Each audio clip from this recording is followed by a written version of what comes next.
morning.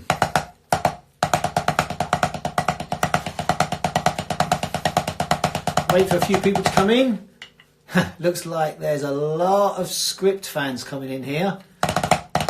Wow. Okay. Looks like the script family's in. Hello to everybody.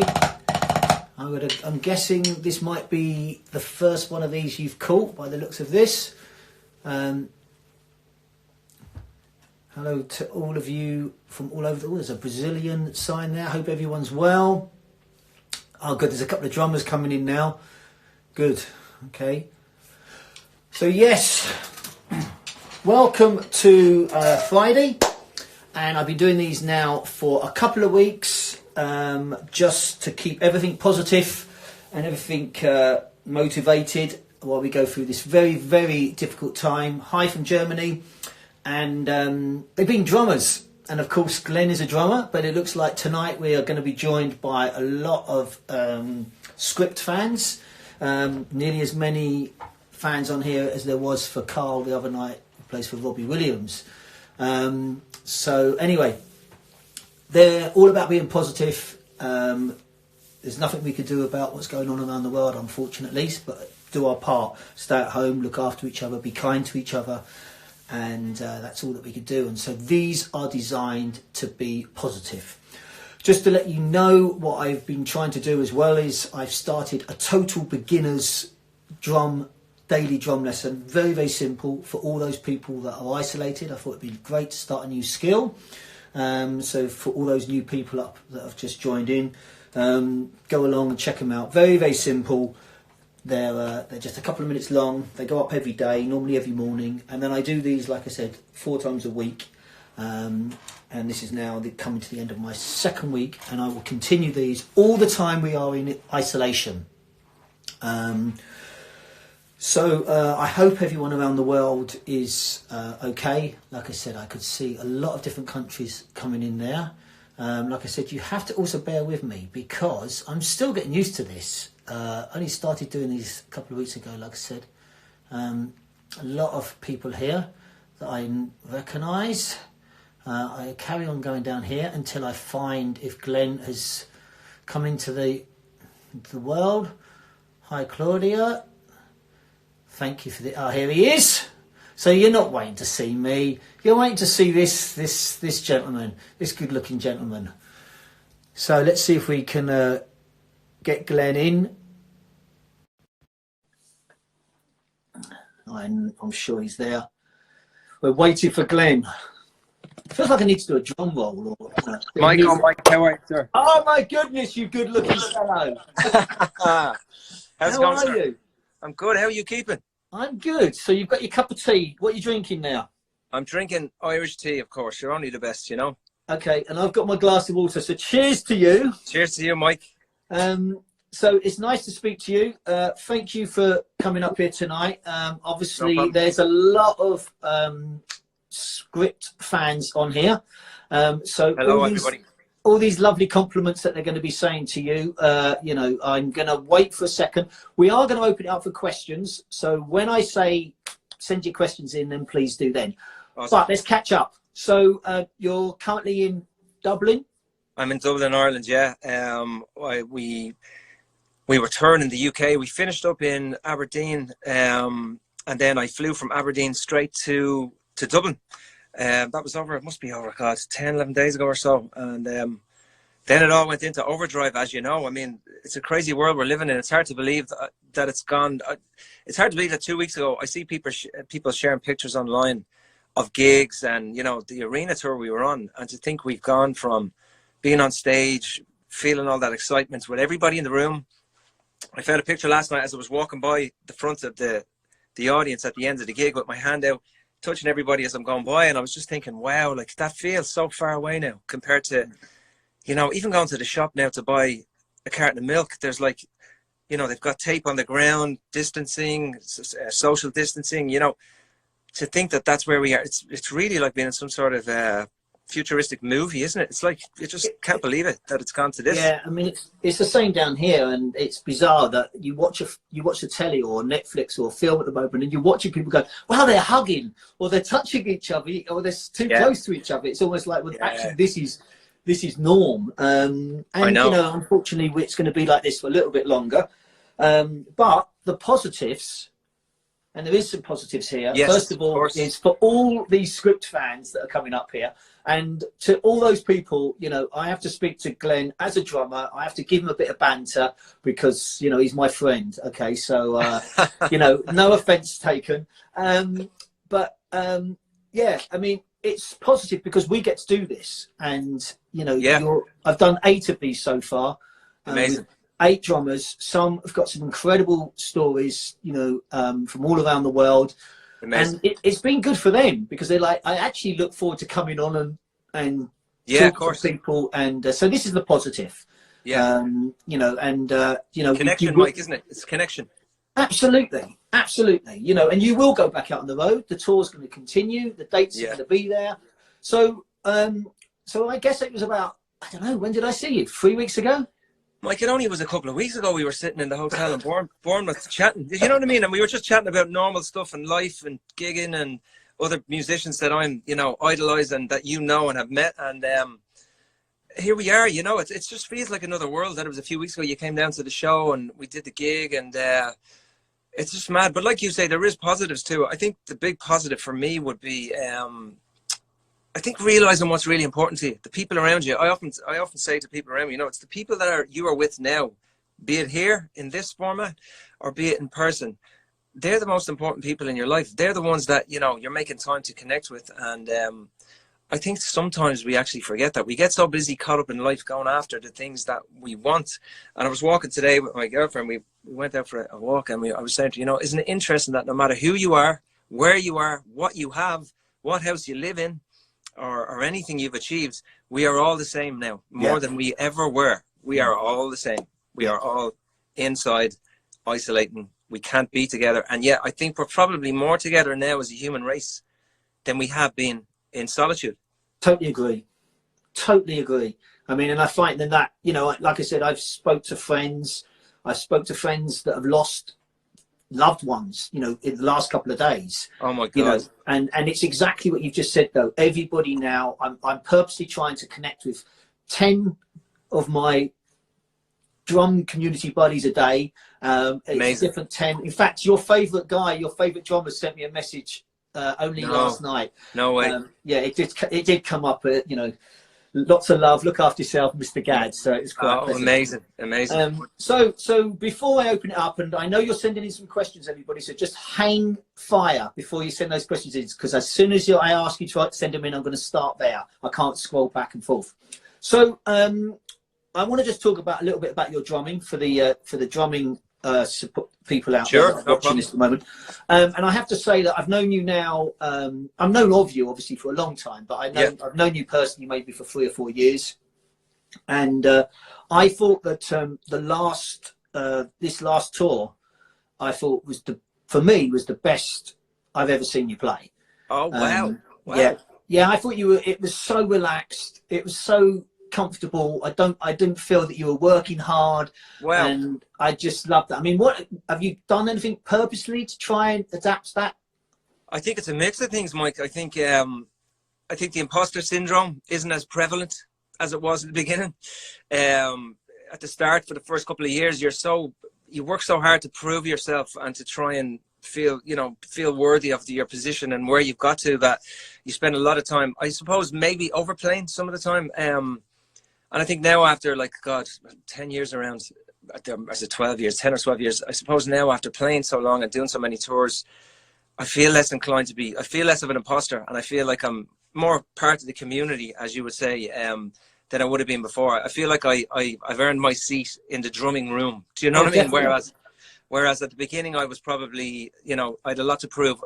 To me, the biggest battle was in my head, and I feel now that battle is over. I'm not in a battle anymore. And it's like, as a kid, and I was starting out, you're like, God, if this drummer comes to a gig, and you know yourself, you look in the audience, you see a drummer, that's it, all the best chops come out, you're trying to blaze everywhere. Now if I look in the audience and see a drummer, I'm like, oh cool, I want to go and talk to him afterwards, and I want to chat to him, and I want to meet him. And there's no self thing going on, self dialogue of, oh my God, I've got to play well, I've got to be this, I've got to be that. I used to give myself a hard time in the first couple of years. Like I often said that if I made one mistake on a show, it would ruin the whole show, possibly the whole night after the show. Now I just laugh it off and go, guess what? You're not a computer. You're a machine. Yeah. You're a machine. Yeah. You're not a computer. You're a machine. You're a human being is what I'm trying to say. Yeah. And that's natural. It's also nice because sometimes, as in life, a mistake can actually make the whole thing.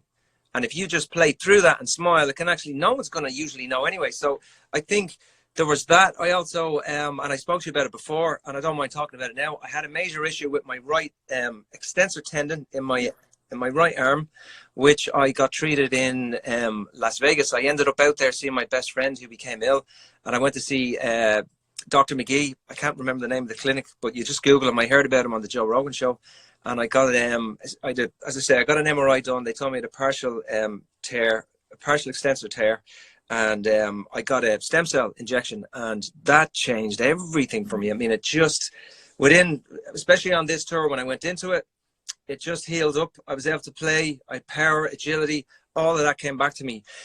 And I suppose that would have probably helped me feel a bit more relaxed and confident as well. But I think it's an accumulation of things. It's time, it's playing, it's just years of experience. And I suppose just not beating yourself over the head with the stick anymore. You kind of go, you know what? I can play, so relax, you know. Yeah, well, I'm like I said, you know me well enough that I would. Oh, of course, I get nervous when you come to the show. I'm like, I will tell you, and I thought it was great. And I think that, you know, when you look back over the history books, you know, Ringo Starr and Charlie Watts, people used to go, oh, they're not great. It's like, what? They're the best drummers out there. They're the most musical drummers. They're amazing drummers. Yeah, and you also, I have to say, and this is for me, saying this really to all your fans on here as well, that I know that you guys behind the scenes, you really spend a lot of time with the crowd, with the fans, you interact. I think you do your social medias yourself, you control that yourself. Yes, we do. Yeah. And I got to say, that's just, it's amazing. In today's world, that needs to be commended. And I know that you guys have been on that stage when one of you's been ill, or one of you hasn't been feeling too good, but you've always pushed through. Thanks for that. That's nice of you to say. I think it's important to remember the people that have put you where you are. You know, obviously it comes with a lot of hard work, and we've worked very hard from the start. But I know our fans, like on the front. I know our fans. I see them all at the front. I know them by name. Our fans are amazing. They come to all the shows. They buy tickets for every gig. Without them, you don't have the career you have, and it's really that simple. And we're just very lucky how loyal and dedicated they are, and how they share it with other people and things like that. So we actually get a buzz out of connecting with people and with the fans and people that come to the shows, because they just love the music and they love the camaraderie. And also, you've probably seen it on some of the posts there, the hashtag the Script family. It really is like a family. I've seen posts from fans that have come to shows. Like there was one girl who came to a show on her own, and she made so many friends. People clocked that she was on her own and said, here, come and join us. And that's really sums up the Script family hashtag. I mean, they really are good people, and I just love connecting with good people. And you hear so many different stories out there of people that have overcome so many things, and usually listen to the music when they're out running, jogging, or whatever's going on, whatever the mental state is. They can use the music sometimes to do that. And I think people just want real people, you know, and I think that's it. I think we're real. We're messy, sloppy. We like to do good gigs. We'll get on stage even when we're sick, and we'll do our best. And I think people relate to that, you know what I mean? Because it's real. Yeah, no, I totally agree. Right now, I've tried not to keep looking down at this screen. But I think it's time for me to open up the so bear with me while I look at this as well, because like I said, so anyone now that's sending any questions, please send them in, and we will try and answer as many as possible. Thank you for this live, really, Pete. Okay, we don't need you to tell him how much you love him, because we know you love him. Okay, which is love you guys. These are all cool. Okay, here we go. Here's your first one. Who is your favorite drummer and why? My favorite drummer would be Dave Weckl, believe it or not. Now, I have a few, but Dave Weckl is my favorite. Many, many years ago, when I was a younger man, I wrote to Dave Weckl. I wrote a letter to Dave Weckl, and he wrote back to me, which I'll always remember. and I wrote to him to say I was thinking of going to the Berklee College of Music in Boston as a musician. We all know what that is and what that means. And it was one of my dreams as a kid to go there. I actually got to go in a way virtually. I did a film scoring course there, which I completed there about a year ago.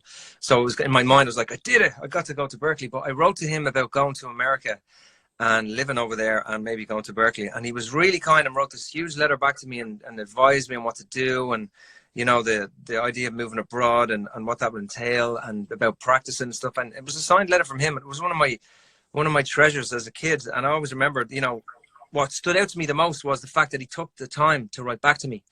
That was what really, really impressed me. And also, listen, he's a fantastically amazing drummer.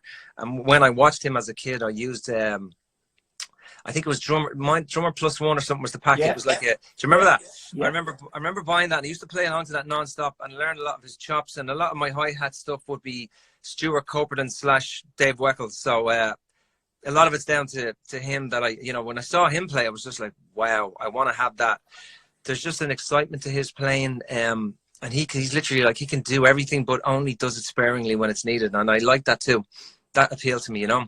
He's like the Clapton of drums. The way Eric Clapton's on guitar, doesn't overplay, it's just tasty. I think Weckl is like that too. He doesn't have to do anything. He's at that stage long time ago where it just bleeds out of him. So, but again, the fact that he wrote back to me, that always stayed with me. I never forgot that. Yeah, it doesn't surprise me. And there's a video up on my YouTube page of when I did my YouTube show with Dave Weckl and Peter Erskine. And wow. Dave, I never knew this, but Dave told me that what you've just said, he did exactly the same to Peter Erskine. No way. Yeah, and Peter Erskine wrote back to him, and Dave had never said much, told anyone about this. And he said without Peter Erskine, Dave would not have ever got on. So exactly what you, and I wonder if now Dave thinks he knows that, and he thinks, wow, okay, I've got to do the same. Somebody asked what, and they also want to know who mine was. Well, actually, there's one of the people that you just mentioned there. The biggest influence on me would have been Stuart Copeland, just because when I first heard The Police, it was just like, wow. And, you know, I can't show you, but there's pictures of me and Stuart on the wall where I go up to his house now in LA. And no way. And that blows me away to sort of go, he was my person. But okay, so, hi, Glenn. Have you seen Danny and Mark since... I have no, because the boys are in London and I came straight to Dublin. So no, I haven't seen them. We spoke on the phone though. We have talked on the phone, and they're all well. Everyone's okay. Everyone's good. We're all self-isolating. Okay, now I'm sorry I can't read out the names because I can't quite see them. But we've got someone here says, "I saw you guys in Liverpool and Manchester. What's your favourite song to play?" Break Even. 100% because of the groove and it's quite intricate little number to play. There's lots of little 4-stroke rolls hiding in underneath the main beat, and I get to open up a little bit there within the context of the song without killing the song or without, you know, what's the word, overtaking the song completely. I get to actually play, and it's very precise to get it on the, you know, to get it right. You really have to be paying attention to the tempo and the click and your feel. So I love that song because people often ask, how do you play the same songs every night? Because it's a tightrope walk. You're doing it in front of an audience, and it could go wrong. So it keeps you on your toes, and it makes you have severe respect for the art of performing live. It's so easy for me to play something here, which I will do in a minute. There's my little V-drum kit. To play something here, but when you go live, even in this setting, it's always trickier because you could make a mistake and everybody's going to hear it. And as you know, as a drummer, we are the loudest people in the room. You can't hide. Yeah. You know, when I make a mistake though, sometimes I do go, who, you know, everyone looks around at me and I look around at the wall and I'm like, I don't know who it was. There's a famous saying, Count Basie used to say, the day I walk on stage and make no mistakes is the day I stop playing.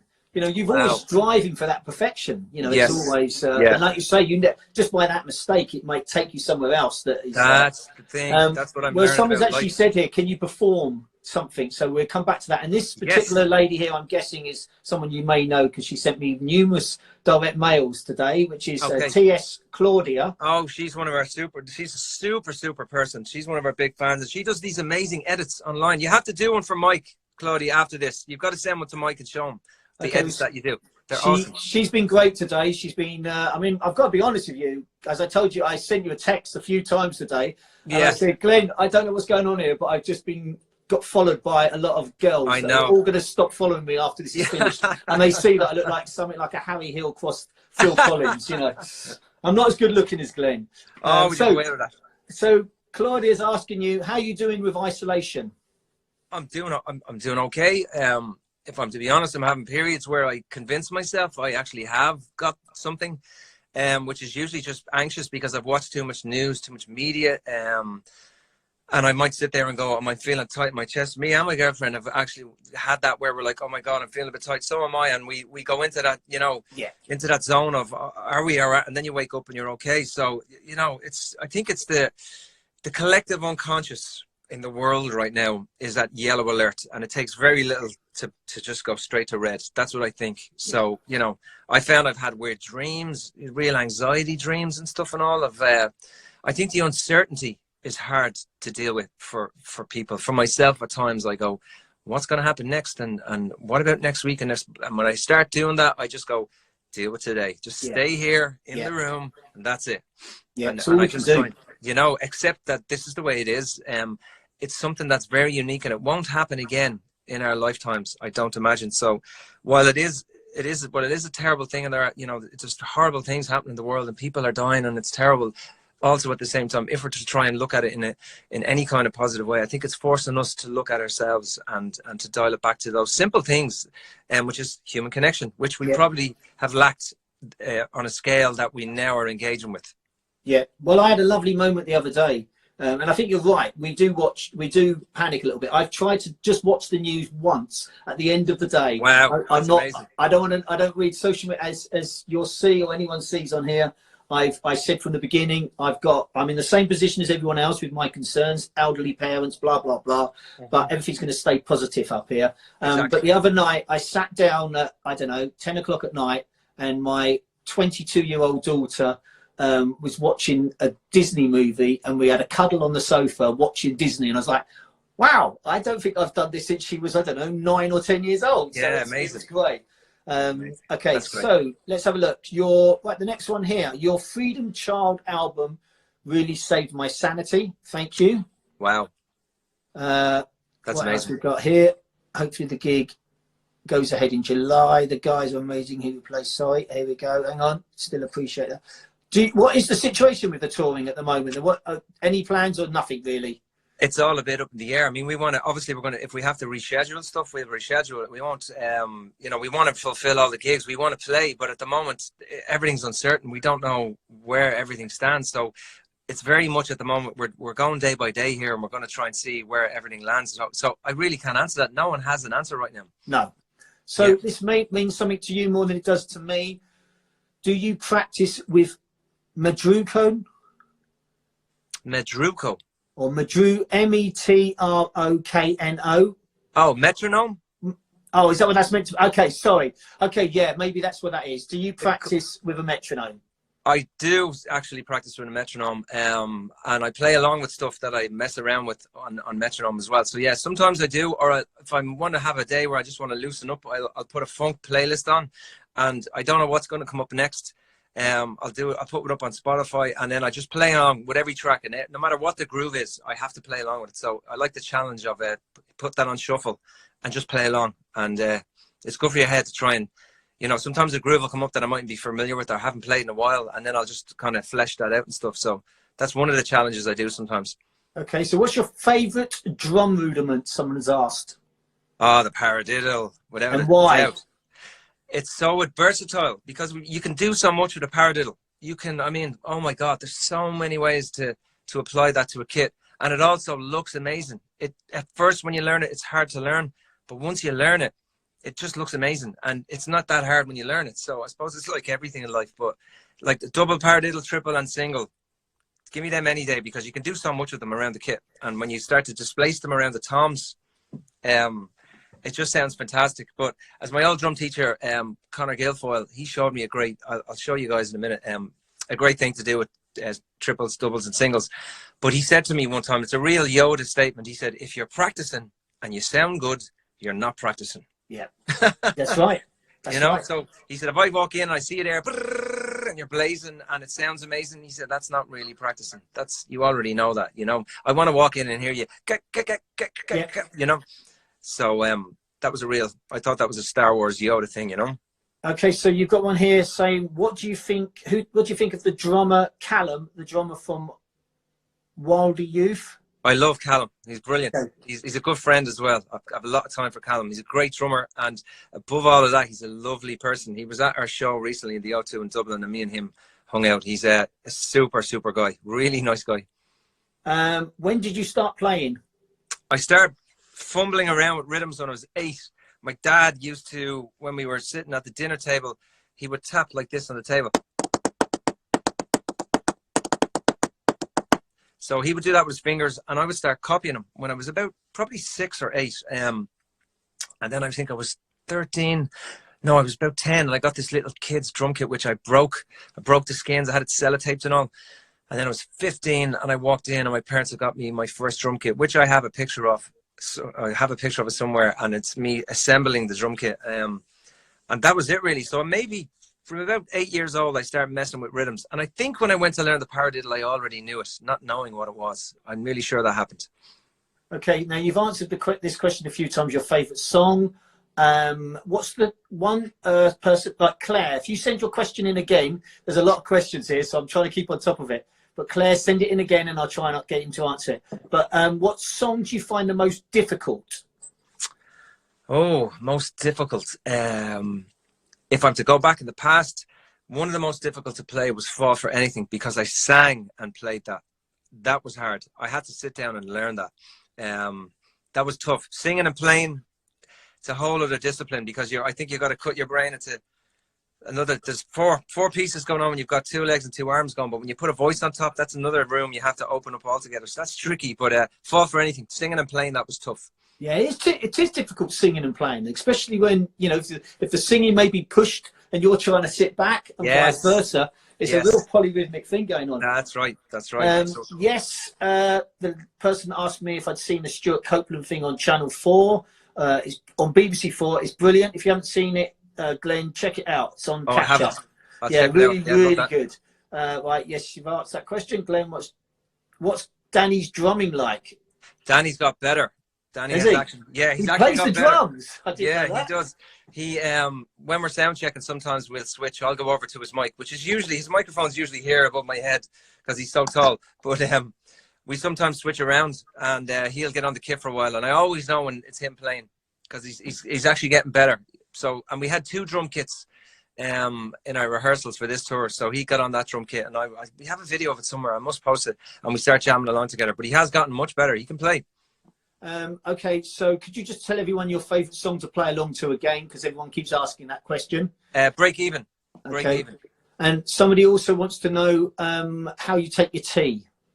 I take my tea 2 stirs to the left with a bit of milk. No, just medium to well, like me steak. Least favourite song from? Oh, that's a tricky one. Least favourite song. I don't really have one. Everything's a challenge. I'm trying to think. Is there one that? I can't. There's nothing like. It's a pleasure to play this music and go on stage like we do. There's never a negative connotation with any of that. It's always amazing. So I can't. And they're all, as the lads often say, it's like your babies, to try and single one out and go, I don't really like that one, and then everyone knows. You know what I mean? There's not really one. I mean, yeah, no, I like them all. Millionaires was one I wasn't sure when we went to play. I wasn't sure, and then I'm playing it on acoustic guitar. I went, oh, this is actually cool. So songs are funny like that. They can metamorphosize and change as you go along and play them. And every tour is different. There's always a challenge, you know, on a tour. There's always moments in a show where I go, oh, I've got to knuckle down here and really focus. So there's moments like that in different tours. And then after about 20 gigs, you just start to find your feet and it gets a bit easier. But no, there's no moment where it's like, oh, I'm going to play this. If anything, it's like, wow, I'm still doing this. Yeah. What's your biggest starstruck moment? Apart from when you met me. Yeah, in Bournemouth. Oh, he's frozen on that one. We got you back. You froze. I'm back. I was just about to say Mike Dolbear. Are you back? Mike Dolbear. Yeah. Can you hear me?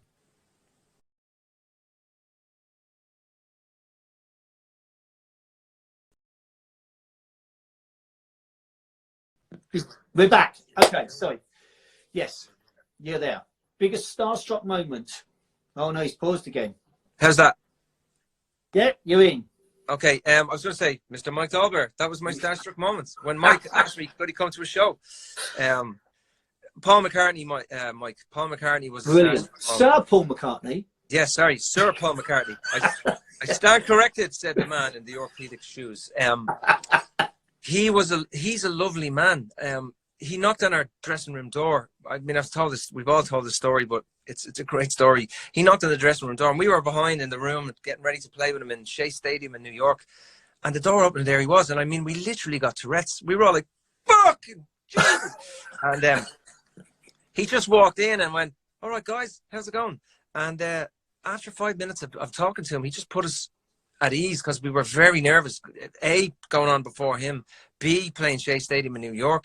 There was all types of thoughts and feelings of nervousness. But when he came in and talked to us, you realise he just broke it down to a human level of being, he's just a normal, nice person. And it really proved to me what my dad used to say to me: no matter how far you go, no matter how high it gets, no matter what you do, always just be humble, be nice. And if you want a cup of tea, ask them where the kettle is. That's what my dad always said to me. Ask them where the kettle is. Good advice.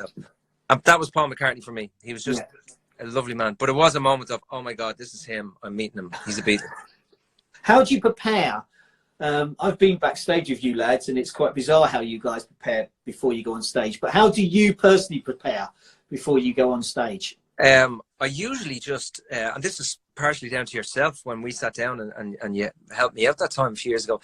I just warm up with the sticks. I'll pick a rudiment, or I'm always trying to work on a different type of stick, and then I'll 10, 15 minutes beforehand, I'll start, getting into that in the practice pad. And then I stretch just before we walk on stage. I'm at the back of the stage doing crazy stretches and, a lot of this shoulder stuff. And I'm doing squats and all really low down and just getting the body and ready. And I just remember what it was like when I had to carry my own drums up the stairs doing weddings. I never forget that. That's how I prepare. And then I walk out and I go, hallelujah, here we go again. Brilliant. And I know how Danny prepares because I nearly get knocked over by him every time I'm running up and down that corridor. I know. BK Drum, hi Glenn. I had the privilege of covering a few of your rehearsals when you obviously weren't too good last year. And your band and crew were brilliant. Thought I'd pop in and say hi to you. Thank you. And good hope to see you're you. keeping well. Who would you most like to collaborate with? Oh man, wow, who would it be? God, there's so many great people out there right now. I always, I would love to play. I've always had an ambition, Mike, and you'll probably help me with this someday, to play with a brass section. I mean, horns. Oh wow, yeah. You know what I mean? Like Phil Collins' Face Value, that type of album. Do you know what I'm saying? Yeah. That was so monumental for me, that album. If I could personally do something like that, singing falsetto type stuff, that'd be just, oh man, I'm telling you now, that'd be wicked. I'd love to do that. Well, I'm sure that's something you'll be doing one day, wouldn't it? You'll be doing an orchestral and I think so. Yeah. Right, let's carry on through here because we are running out of time as well. Let's have a look. Glenn, do you enjoy singing when playing the drums? Absolutely love it. Yeah. Absolutely. It's a real challenge because it activates all the core. And I think that's why I can eat chocolate like I do. Because I sing and play. So I often, when I'm out on tour, I'm amazed. I'm like, I can eat what I want now. It's just, I just don't put it on. No matter what I eat, I go and do a show and I get dinner. It's awesome. Okay, here's a question for you. What was the first song that you learned to play on the drums? Wow. It would be Phil Collins, You Can't Hurry Love. Okay. Would you believe? Yeah, we were trying to make a little band in our neighborhood at the time. It was my brother, my neighbor across the road, and they were all just, one of them had a mic and a bit of a guitar, and I was playing along on my little kit, and that was the first song. I remember it well. Okay, let's have another one. I just saw here, can you remember the first gig that you went to? I can. It was Europe. The final, as in Europe. Yeah. It was in the Top Hat in Dunleary here in Dublin. And that was the first, and the guy, he plays double bass drum.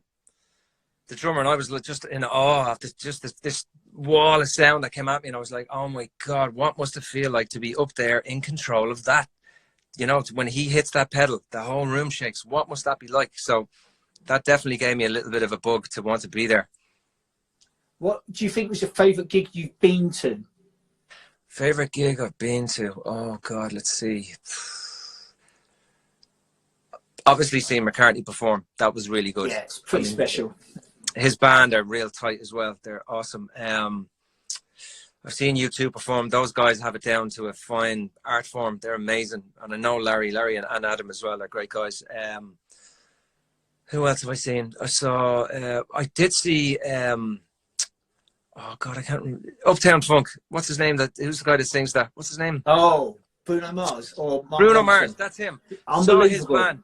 Saw his band at V-Fest or somewhere we were playing. Yeah. Oh my God, that's a brass section. I was standing outside the stage going, oh man, I'd love to be up there. Just all those hits, you know what I mean? And you know Eric is his brother.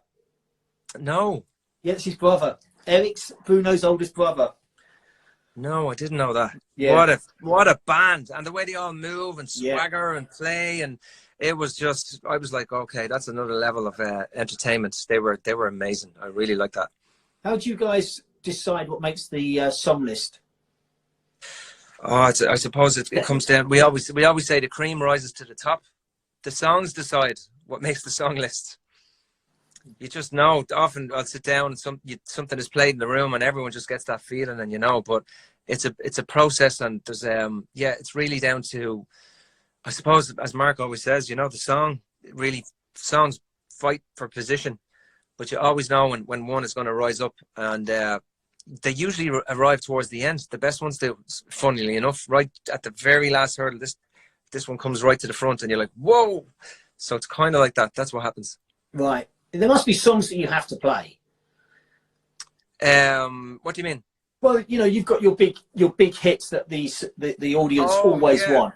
Yeah. Oh, okay. Yeah, absolutely. Oh, you mean, okay, I thought you meant as in songs for an album, but you mean songs for the live set? Yeah, for the live stuff.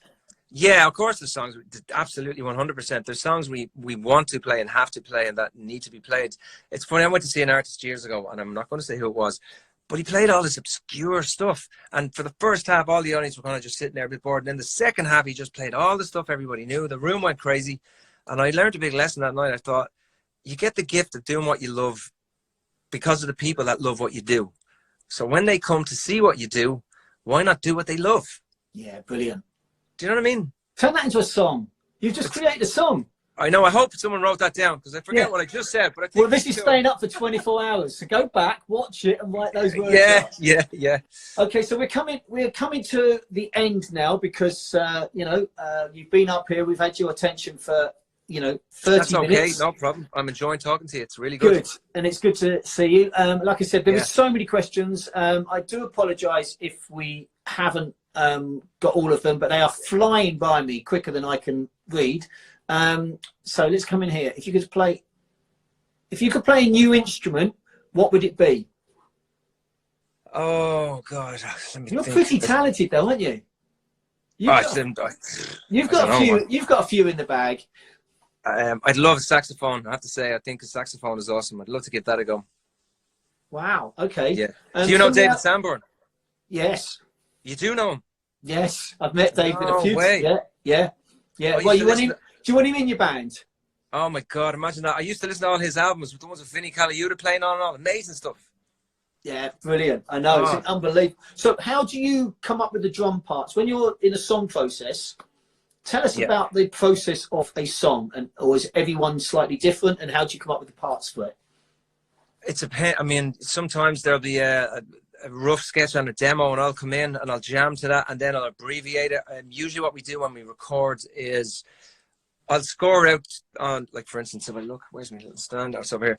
I will score out, for instance, again, it's like thank God my dad made me go and learn how to do this, but I will score out, the different songs we're going to play. So when I come in, I have a rough idea of what I'm going to play. And then usually you can see I have 3 pages here because I didn't fully learn how to write down repeat signs. Shorthand. Yeah. But I will kind of bring that in with me and I'll I'll work to that. I usually rehearse here in my little home studio that I have. I've got the, as you can see, I've got my little V drum set up here. I've got that triggered onto here, which is triggered up here. This little idea I was bashing on, which I might even play for you now in a minute for the crack. You should. Yeah. Yeah, I've little vocals on it and stuff. And I'll flesh out that, and then I'll get in. I'll do a take as to what's written on the page, and then usually, now, we probably do about 10, 12, maybe 14 takes per song. Sometimes you'll do it by section. And then if you work that out by 10 songs, but I'm pretty quick because I'll write stuff out as well. So I'll go in, I'll play what's more or less on the page, but then we'll do about 4 or 5 takes of me just freestyle. And then I just say a prayer. I'll say, okay, give me some inspiration. Throw me some diamonds. Yeah. And then I just play. And some of the best playing has come out of that. Like, for the first time, some of the patterns I'm doing leading into the end of the chorus and that, which I'm going around the toms and all. I mean, I jumped off the kit when I did them, and I was like literally jumping in the air going, yes. And everyone in the control room was like, that's it. You know, you have moments sometimes where things just come out of you and happen that I didn't work out at home. And they usually happen in that environment when it doesn't, I wouldn't say there's pressure on you, but you're in there, you're in a room, there's microphones, there's a control room, people are listening. And once you kind of do a couple of takes and you get comfortable, then I think the bit of magic can come into you and work through you. I believe these things exist outside of us somewhere else, and we plug into them and then they come through us. I like to think of it like that. So I've had great moments like that where I've worked out things in the moment. One song that I'm most proud of, and it wasn't, some people don't know, a lot of people probably don't know it. It's called Anybody There. It's on the first album. I spent so long working out the drums in that song. I mean, I really got a lot of stuff under the radar, under the drumming police radar. Do you know what I'm saying? Yeah. Like there's a lot of intricate things in there that wouldn't be on a normal record. You know, you wouldn't get it. And I slid it all under there. And that's some of my most proudest, tastiest drumming I've done. I can honestly listen to that and go, that was like an amalgamation of all the years of studying I'd done in that one song. It's just, I mean, we were in town in Dublin, Temple Bar. We were rehearsing. We'd set up the drums and had a laptop, and I told the guys, go away for 6 hours, leave me here, and come back, and I'll work out what I'm going to play. And they went away, and I literally sat in that room for 6 hours and worked out all of those parts, the parts around the toms, all the little licks at the end. And they came back in, and I said, okay, lads, and I played it once, and they were like, that's it, bingo. Brilliant. Yeah. Well, someone's also asked this question that's flown by me, but I was going to ask you this as well. Do you? This person's asking at what stage do the drums come into the songwriting? But I was also going to ask you, have you had a song that's come out of you playing the drums in a drum rhythm and you guys have played around with that? I think when funny enough, on the first album and in Mark's studio out behind his mother's house, I was playing the riff of We Cry on a snare drum. It's not a snare drum case. I remember my old snare drum case, and I was playing it on that with brushes, and that very much influenced the flavor of where the track went. Danny was jamming the guitar over it, and we just went, this is kind of cool. So when we went to record that, I used brushes in the studio. So that was very much, I'd say that's probably a song where that was most prevalent, was that song, because I recorded that with brushes. When I play live now, I use sticks because it's a live environment and you need to punch through more. But when we went to do that, I always remember playing it on a case, and we tried to replicate that. And I used the brushes in the studio, and it just sounds, the minute you hear it, even before there's vocals, that gives the song away instantly. So that became like the signature part of the track. So definitely on that song. And I guess most of the time, the drums are added to the song at every song's different, is it? Yeah, well, more so later. I mean, I'll get sent an idea or something. I'll be here or I'll be in London, it depends, and I'll be sent kind of a rough idea. They won't go mad into the program, and I'll get sent that, and then I'll work out my bits, write it down, and then I get over there. There's been times I've even put guitars down and stuff. The song Long Gone and Moved On, I can't remember which album it's from, but I was just playing a guitar riff. We were sitting just having our lunch, and Danny heard that and went, play that again. And then he just started jamming over it. That turned into a song. So it can be so random and so free floating that I think that's creativity, isn't it? You just need to be in the room. Yeah. Okay. So you've got your drums here. Yes. There's various people. While you're getting ready, I'm just going to answer a few of the questions that I've seen there. Sure. There's a lot of people coming up that have struggled with various mental health issues or anxiety. and said how much you've helped them. I can also say to you all, spending time with the guys away from music, how that's also important to you guys as well, isn't it? And I know that you read a lot of those stories, you hear a lot of those stories, and you're quite proud of the fact that you do help a lot of people, don't you, through difficult times. To be honest with you, all I do is just share my own experience and stuff. When we're on the road, obviously we've a lot more time to get online, talk to people, answer questions, do video stuff, and a lot of stuff does come forward. A lot of people who are struggling out there do reach out, and all I do is just talk about, you know, any book I've read and different experiences I've had and been through. So it's always a blessing if that helps someone. Amazing, you know. So I just love to connect to people, and I love to connect to people that want to connect to us and that love what we do. I think it goes, what I've realized in the past 3-4 years is that it goes a lot further than just a show or just music.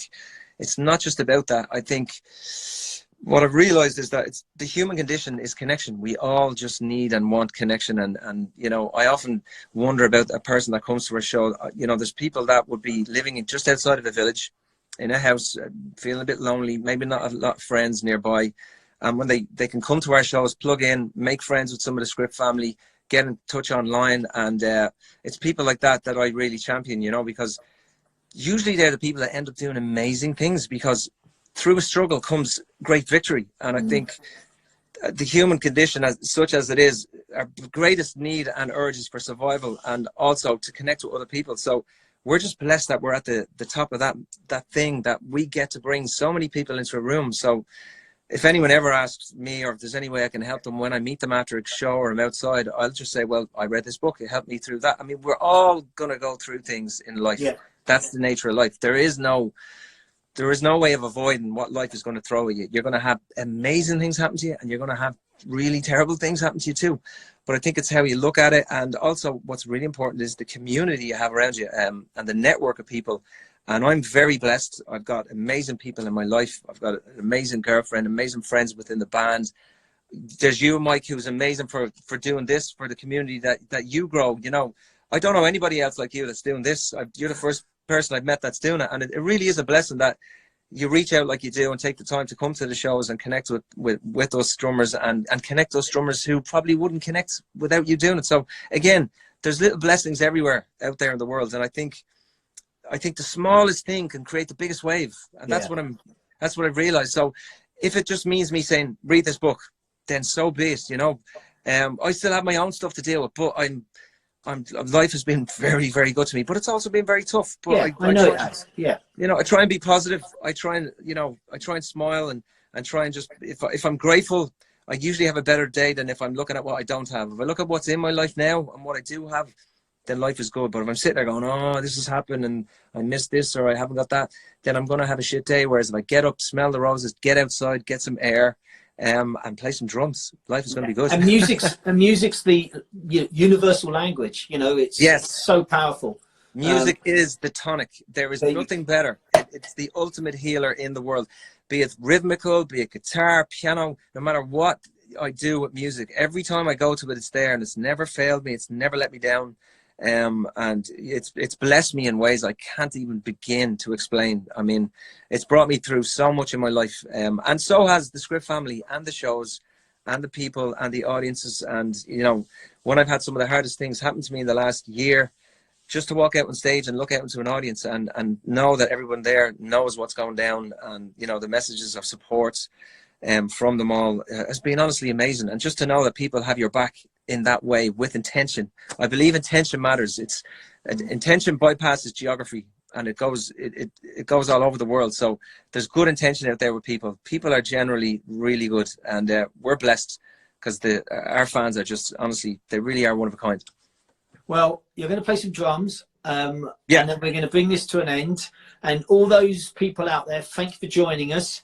And hopefully, if you want to see this again and you want me to get Glenn back up again, I'm sure he'll be more than happy to come and do another one with us. So I hope it sounds good, and I hope you can see me okay. Let's see if I get a proper view. Well, I'll tell you, let's have a look. Yep, that's good. And how's the sound? Because let me just crank it up a little bit here. Okay. Let's just hear the drum sound anyway. Right, doing the drum lesson, Glenn. Say it again. It's like me doing a drum lesson. Okay, Okay, right. So now, I know I need some of them right now. Sounds good.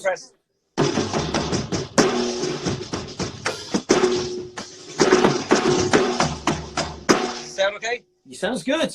Okay, wicked. So, just to give you a little tiny, what I did was, there's a little something I worked on. Hang on, if I flip this around, I've got a little bit of vocal in here and stuff, and some claps. So let's see if you can hear these. You're prepared. Oh, I swear to God, I had an hour to do this. Hang on, I'm gonna get my shaker ready. I'm joining in. Yeah, you have to join in. So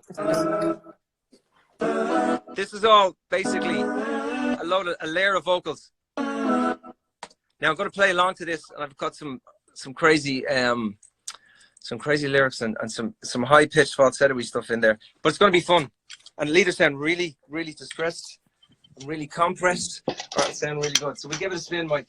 Okay. Yes, I am going to save this. Those people asking, this is going to go up on my live story for 24 hours. And I don't even. I'm going to try and remember the arrangement. This was done an hour ago. Let's see what happens, Mike. It'll be fun. I'm not judging you, Glenn. Don't worry. Here we go. 1, 2, 3.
Yes!